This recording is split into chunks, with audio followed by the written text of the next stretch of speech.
Ewing. My name is Ria Greif, and I'm here with you today, as I am every week, to help build the most important brand in your life, which is you. And when we talk about building, we use tools, and the same goes for building our brand. These wellness tools will help elevate your emotional intelligence and help to lead you in a more positive, successful direction in life and in business. Some of these tools can help you blast off in the direction you need to go, and others will simply orbit you until it is time for their landing. This week's tool is Explore, and how exploration is essential to vitality and engaging in exploring will bring you success in life and in business once I've demonstrated to you that this is a great tool for your brand.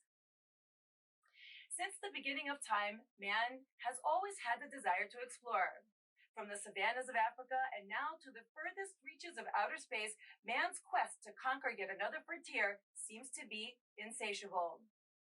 For a full history on all these frontiers, an excellent and comprehensive book that spans from the gathering of cultures to the great empires, deep into the expansiveness of oceans and the marching of time from Middle Ages to Enlightenment and global convergence, the book, Pathfinders, A Global History of Exploration by Felipe Fernandez Ernesto, leaves you with knowledge, but also the inspiration of really what exploration is in order to give you the impetus to start your own journey into the unknown.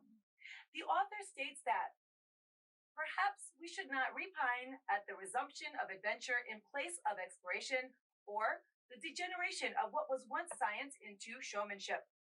An inescapable lesson of this book is that exploration has been a march of folly, in which almost every step forward has been the failed outcome of an attempted leap ahead. Explorers have always been oddballs or eccentrics or visionaries or romancers or social climbers or social outcasts, escapees from the restrictive and the routine with enough distortion of vision to be able to reimagine reality. Or as Monty Python put it, let us hope that there is intelligent life out there because it's all buggers down here on Earth. What made us so good at exploration is that when our ancient human ancestors finally decided to begin migrations into new territories, they were able to adapt to all types of climates and develop skills. So our zest for exploration was met with a zeal for adaptation, and that was a secret to our success and the resulting end of other human species.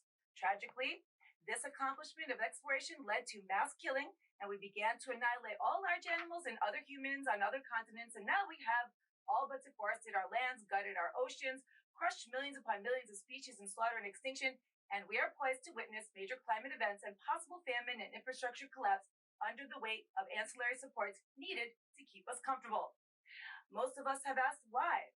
Why all the unnecessary warfare, environmental degradation, injustice, slavery, torture, aggressive violence, and the rest of the insanity that humanity has to endure? All of this is explored in a narrative that is fictional but provides a credible answer based on science in the book, Entwined Realities, The Epic Tragedy of the Neanderthal and Modern Human by Raquel. It alerts humans to the fundamental cause of multiple disasters unfolding on planet Earth and empowers us to develop responses that can permanently reverse the tragic loss of human potential and natural abundance. And you can find the links to all of these scholarly books, as well as all the peer-reviewed articles we discuss on UInc on WCBE.org, as well as full podcasts of all our episodes on iTunes, Google Play, Stitcher, SoundCloud, or wherever you listen to podcasts. And follow us on Instagram, Twitter, and Facebook, as well as UInc Radio, or just visit us at tworogues.com. That's the number 2 and the word rogues.com. Have a tool that you wield especially well or know someone that does to be a guest on our show? Drop us a line. Have a question about emotional intelligence for me? Leave us a message. And you can also find us at our studios and your member station, 90.5 FM at WCB.org. And we are now also on PRX, Public Radio Exchange. So we know that it is in our nature to explore, and we have explored here on UInc today our exploits, the good and the very bad. And if we learned anything from all this history and examination is that in life and in business, in order to thrive, we need to continue the quest to explore. In the book, Curious, the desire to know and why our future, in the book, Curious, the desire to know and why your future depends on it, Ian Leslie advises us that we have stopped exploring questions and, as such, finding new solutions. The remedy? Stay foolish. Cultivate conscious ignorance to be fascinated, even obsessed, by what you don't know. Explore multiple data points. Any task or project will receive new ideas from combinations of specific knowledge. Ideas don't just spring from moments of mental effort, but extend back to roots of years alongside habits of a well formed mind, inasmuch as they are flashes of brilliance. Forage like a foxhog. New ideas come from cross fertilization of different fields.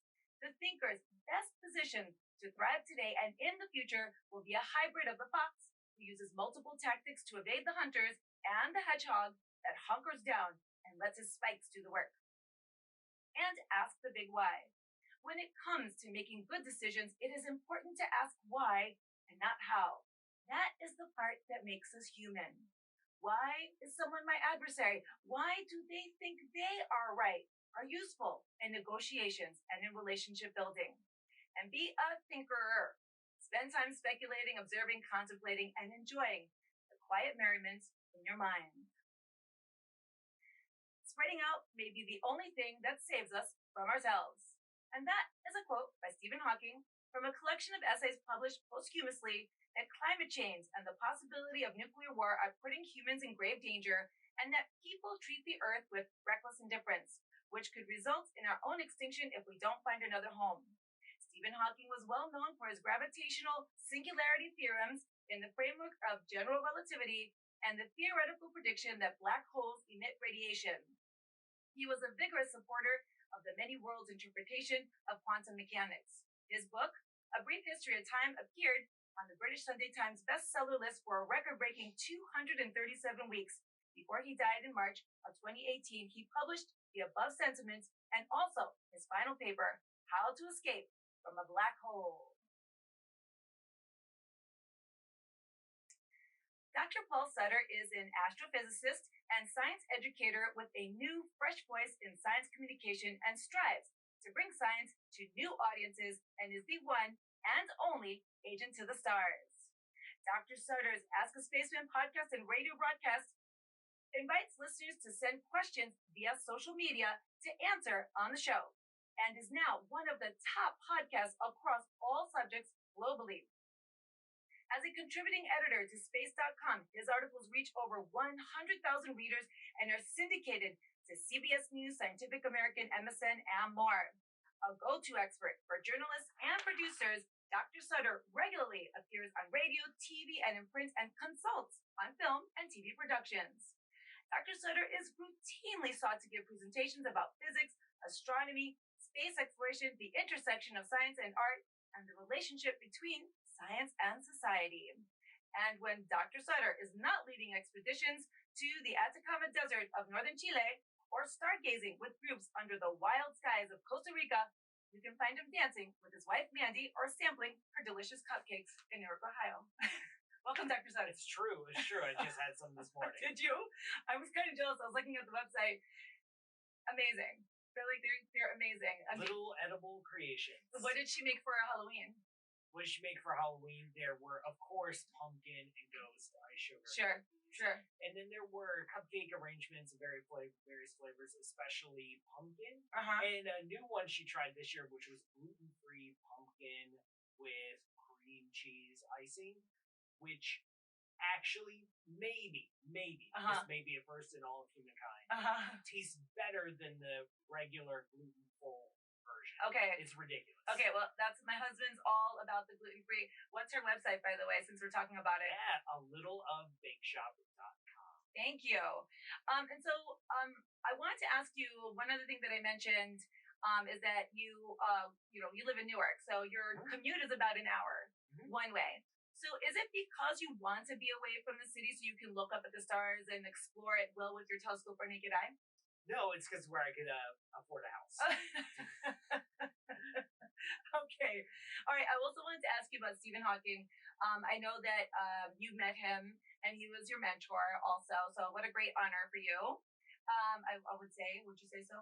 Oh, yeah. Okay. Well, I met Stephen a couple times, right. Very, very briefly at Cambridge University. And very quick interactions, got to chat with them. And yeah, the conversations I wouldn't put it as a mentor Okay. level, but it was definitely like, "Hi, how are you? Nice to meet you. Wow, you're Stephen Hawking." Yeah, I would freak out. Yeah, it's amazing. Okay, you have many other things to do. Right, for sure. Right. Okay, so um, based on what you heard about his quote, do you think we should colonize other planets? I think colonizing other planets, space exploration, I think it's an inevitability. Mm, There's a general push, a general desire that some people really take seriously and want to go out there and want to build colonies on Mars or hollow out asteroids and live inside of them, and all that's super cool. It's also ridiculously hard, yeah. beyond hard. And it's not impossible. I'm not putting it on the impossible Uh-huh. shelf. I'm putting it on the very, very Yeah. hard shelf.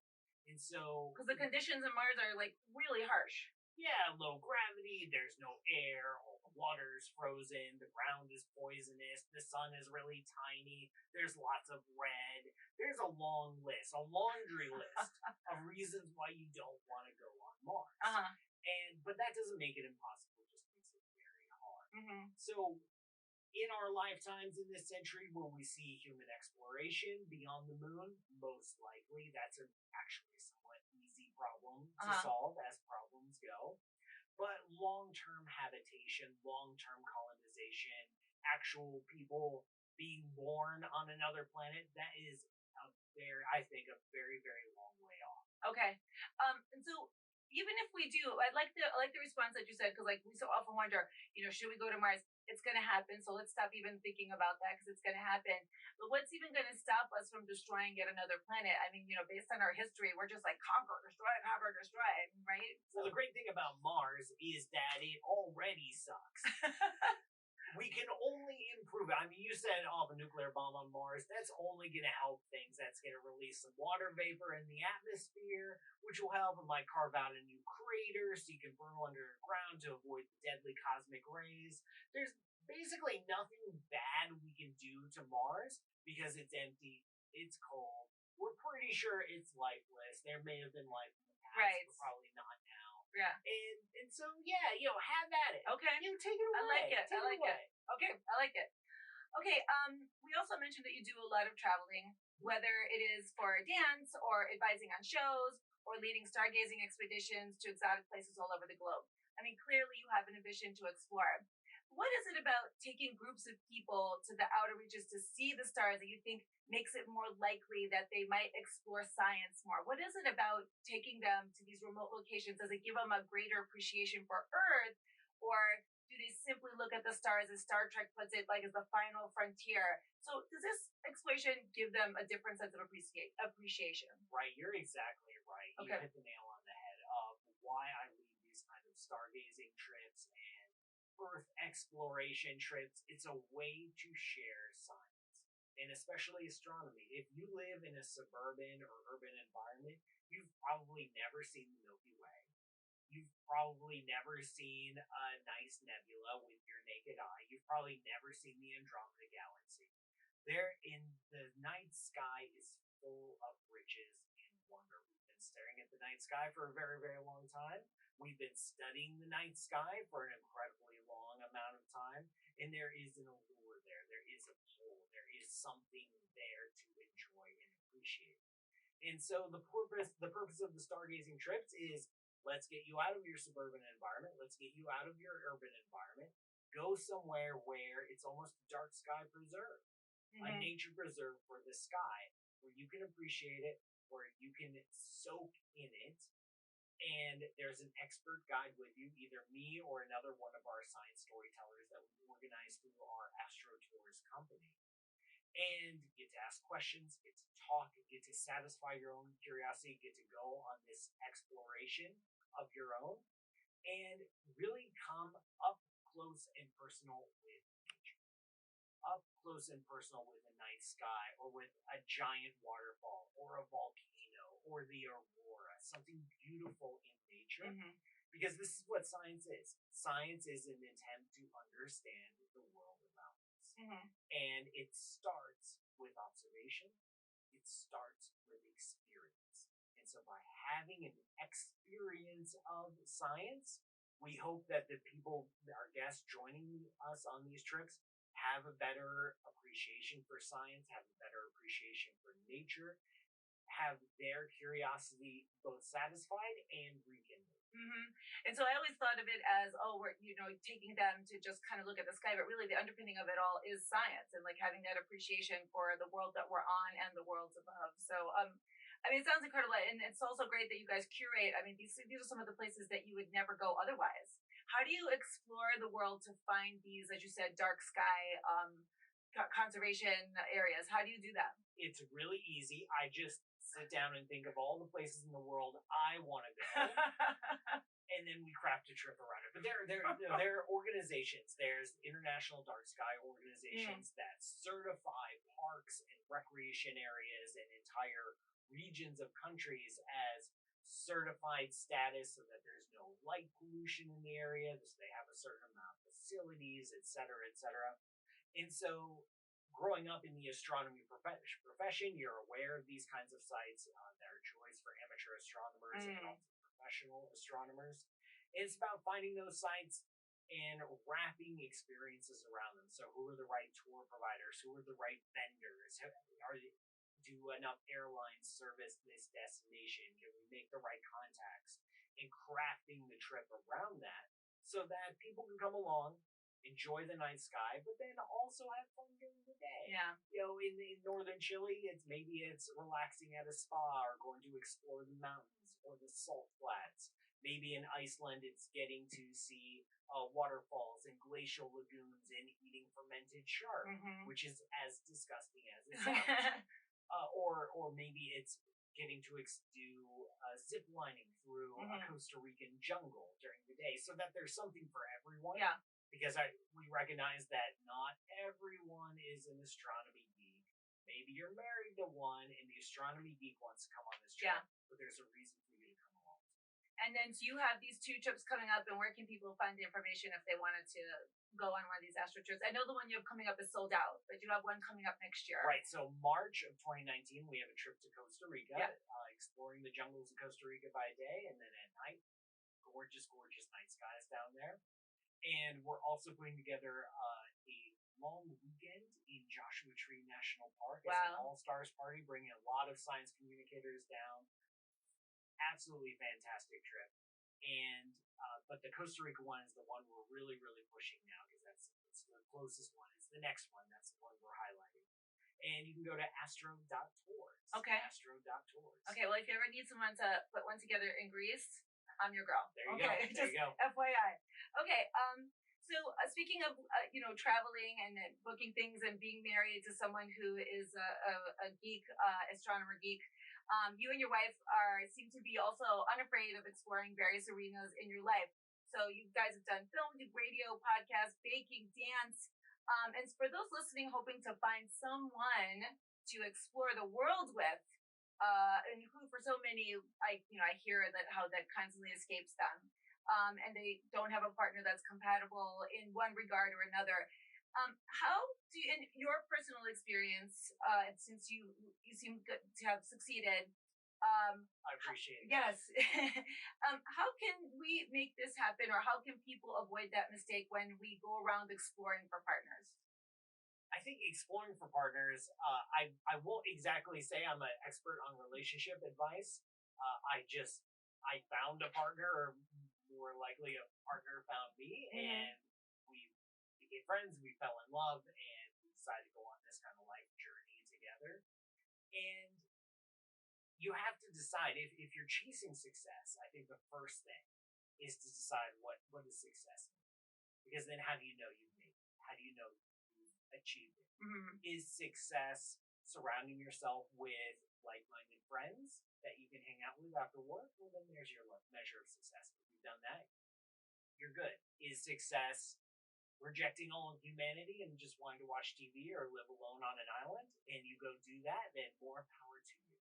If your measure of success is finding someone that shares as many of the same interests as you, then go find that someone. If your measure of success is finding someone that doesn't matter what their interests are, as long as you're compatible and you can be best friends with them and be able to share a life with them, well, then that's your success. And so I think the first thing, and not being afraid of changing your definition of success as you go, and not being afraid of being open to new ideas. Wise words. So, were you a dancer when you met her? Absolutely not. Okay, Still, this is an example. I'm still not sure if I would classify myself as a dancer even today. No, we started dancing. We wanted a wedding dance. It was 6 months before our wedding, about 11 years ago, and we thought, oh, let's do one of these wedding dance things. And it was her idea. Full credit. I said, sure. Whatevs. Right. Let's give it a it's shot. A wedding. Let's put on a show. People pay good money to be here. Yeah, and so I don't think anyone paid to be there. We paid good money to be there. We paid great money to be there. So we might as well enjoy. Right, sure. So we went to a local studio and asked, like, hey, can you give us a dance? And this is a normal thing that dance studios do. They say, okay, what's your song? It was a Michael Bublé song, and we played around with different styles. We settled on a rumba. They gave us a cute little choreographed rumba, and we bought a package. It was 5 lessons to give you a rumba. And we're like, okay, this is nice. We want to keep going. Can we make this rumba a little bit more complicated? Keep going. We can make it more intricate, longer. They said, sure, you can buy another package. And so we bought another package. And we ended up dancing at our wedding. And the video exists and will never be shown to the public. Okay. It's adorable. Okay. Okay. And we had our teachers come out to the wedding itself, and as part of the wedding event, we had like a dance lesson in there, and they would go around and rock the floor. Oh, awesome! And so we made it. I love it, interactive. And we were just hooked. We absolutely loved it. We had fun dancing. It was a fun hobby to do together, something to share, and we never stopped. Okay. We never stopped. And then somehow.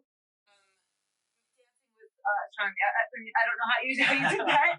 So tell us about your past project, which is a film called Song of the Stars. And also you have an upcoming fundraiser TikTok, which is a sneak peek showing from the Siren Modern Dance and how we can see those things as well. Yeah, so marrying science with dance is definitely an unexpected thing for me to do. Yeah. But it comes as an outgrowth of a general platform of I want to communicate science.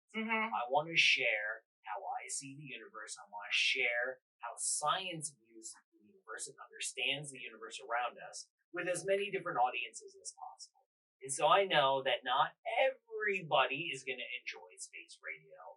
Not everyone is going to download my podcast or pull up a YouTube video or come hear me speak or buy my book, etc., etc. And so that's my challenge to myself is how do I reach the person who is not going to reach to me?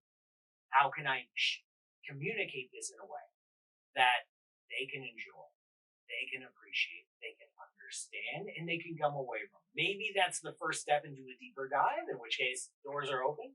Maybe that's all you get, but maybe that's good enough. Just you get a little sneak peek into how science works in a way that's been communicated to you in a way that you can actually enjoy, and then that's all you need in your life. That's fine. That's cool. And so I've been partnering with artists of all stripes for a couple of years now. And especially dancers, because I do have a dance background, and I am able to talk to a choreographer and actually know what they're saying. You mean a dance background outside of the wedding thing you did? No, just since the wedding, because you guys could never stop. That's right. You never stopped. And then I started this whole science communication thing less than a decade ago, and so I already had this dance vocabulary. Sure. So I could talk to a choreographer, and they could talk to me and say, "I plan on doing this, this, this, and this," and I would know what they were saying. Yeah. And my first major project along these lines was called Song of the Stars. It told the life stories of the stars. This was with 7 Dance Company here in Columbus. We had a premiere, it was about a couple years ago now, and we also had a Kickstarter fundraiser to fund a film of that premiere. And so that film went on PBS member stations across the country last summer. And this dance, it was 7 individual pieces narrated by me. So I would come on stage, I would set the scene, tell a little story, and then the dancers would come on, do a little dance, a big dance. Sure. For sure. Sure. Themed from that little scenario. And now the film is in educational distribution market, and so your kids might be watching it at school like next Thursday. That's great. And that was a wonderful collaboration and a wonderful project. Since then, I've done more. The latest project is with Siren Modern Dance out of New York Mm-hmm. on a project exploring the nature of time. And this is me informing the choreographers and dancers about what does science understand about time, which turns out isn't all that much. Sure. Tell them what I do know. Right. And them interpreting that, wrapping their heads around it, wrapping their bodies around it, using that to express themselves. And then again, there's also narrative components here. And the narrative component in TikTok, which is the name of this production, is much more integrated, much more interwoven with the dancing and the music itself. And so they were just here for a week in residency at the Steam Factory at Ohio State. And we crafted a 10 to 15 minute long narrative portion where I'm involved with the dancers. I'm manipulating them. They're manipulating me. We're crafting the story as we go to wrap into the music and the dance itself. And so it's a wonderful, wonderful production. It's still in progress. Still working on it. Okay. We are planning to have a premiere December 1st. Okay. Not planning. We are going to have a premiere December 1st at the Alvin Ailey Studios in New York. Amazing. Saturday the 1st, and that will be the first full draft. Gotcha. The rough draft of the production. So no costumes, no lights. We're not there yet, but the full draft of the entire choreography. But while they're in residency here, people can see TikTok. They can see a little snippet of it while they're here. So this was last week, and then just last Saturday. Oh, you did it? We had our thing at the Steam Factory. Oh, good. It was super fun. But it lives on in social media. Gotcha. There's tons of pictures and clips and videos from the. We'll check it. Yeah. And where can people follow you on social media and your website and all that good stuff, by the way? My website is paulmsutter.com. And social media is at paulmattsutter on all the channels. Okay. Oh, that's your middle name? I never knew that. Okay. So you have shows Ask a Spaceman and Space Radio. So for folks who are interested who can call in, tell us about these two, because I always think of them as being interchangeable. So they're different, but they're not the same. Right. So I've been running Ask a Spaceman. It started as a podcast. It's a YouTube series. Started about 4 years ago, and that is very simple. Ask me questions. Ask me questions on the website. Ask me questions on the social media. I'll keep track of them. Yeah. I currently have a running list, a backlog of 530 questions as of today. Wow. And twice a month I record an episode answering one of them. Right. Or I'll group them together if they're similar. Sure. And I'll do 4 YouTube episodes a month and 2 podcast episodes a month answering these questions. And that's been chugging along. That's my backbone. I'm an incredible group of supporters and listeners, fans from around the world. It's been such a fantastic way to share science. And then Space Radio is a little bit newer. It's about 1 year old now. And the point of that was, man, I have a backlog of 500 questions. I cannot possibly address all of these questions in a podcast. I just don't have the time. Right. These episodes are deep dives. These are going in. These are really exploring the topic. I just can't, just because it's more successful than I planned. And so Space Radio is live. Yeah. It's every Thursday at 4 p.m. I start the live stream, and you can call 888-501-0708 and talk to me, or you join the live streams on YouTube or Twitch and just start throwing the questions out there, and I answer them in the show. And then that becomes a radio broadcast. And so it's a much more direct, much more intermediate. It's a little bit shallower because I don't have 40 minutes. Sure. I was going to say, you're doing all this in 30 minutes. Yeah. Exactly. So it's a little bit shallower, but it's more often, it's more frequent. It's just a way of, okay, here I am, astrophysicist, trained, PhD, research, blah, blah, blah, blah, blah, the whole deal.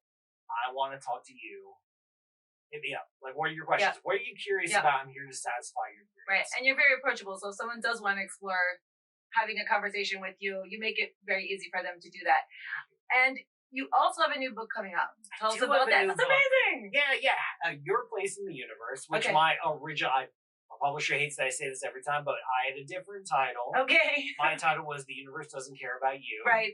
I say that all the time with people, like, don't take yourselves too seriously. You're not that important. Really not. Yeah. And so I think actually the reason why they shifted away from that title, one, it's a little bit dark. Yeah. And 2, there was a self-help book recently published with a very similar title, and they're like, this is going to be confusing. We need something spacey kind of in the title. So it's Your Place in the Universe. Your Place in the Universe, Understanding Our Big Messy Existence. It comes out November 20th. bookstores nationwide, Barnes& Noble, Books A Million, IndieBound, Amazon, available for pre-order right now. Nice. And don't forget to go on Amazon Smiles. So you have a portion of your proceeds dedicated to the charity of your choice too. Sorry. There it is. Yep. There it is. And the book it's a love letter to our universe. It's an exploration of our universe, of the history of our universe over the past 13.8 billion years, and also a love letter to the history of our understanding of the universe, of how, starting about 400 years ago, we really started to remap our understanding of the cosmos and put ourselves in a better context, and how we wrestled with that, grappled with it, how we try to understand it scientifically, and then how those scientific insights play back into our general understanding, and it's an intertwining of those two stories, and also where we're going from here. So if it's a love letter to the universe, maybe you could call it. Maybe you've already gone to the printing process, but call it it's out. Your Place or Mine in the Universe. Exactly. I wish. No, there was. I don't know. There may have been a couple dozen titles that I prefer before Your Place in the Universe, but I'll take it because the experts tell me that's what. I think it's appealing. It is appealing because it really gets it's personal. Yeah. So then you read it and get depressed. Yeah. But you've already bought it and there are no refunds. So. Right. Too late. Sorry. Okay. So final couple questions. So when you first started exploring and looking up and looking at the stars, did you say to yourself that you wanted to go out into space, or did you just wanted to do it from science perspective? What was your initial kind of falling in love with that part of the world? How did that work? Right, your origin story. Right, I'm totally happy being a stay-at-home astronaut. Okay. And exploring the universe from the comforts of my living room or office. And as a kid, I was always super curious. I read books about astronomy. I read books about paleontology. I read books about evolution. I read books about chemistry. I was always reading. And somewhere along the line, I lost that curiosity, actually. And when I was picking career paths and what to do with my life, I never even thought that scientist was a thing for me.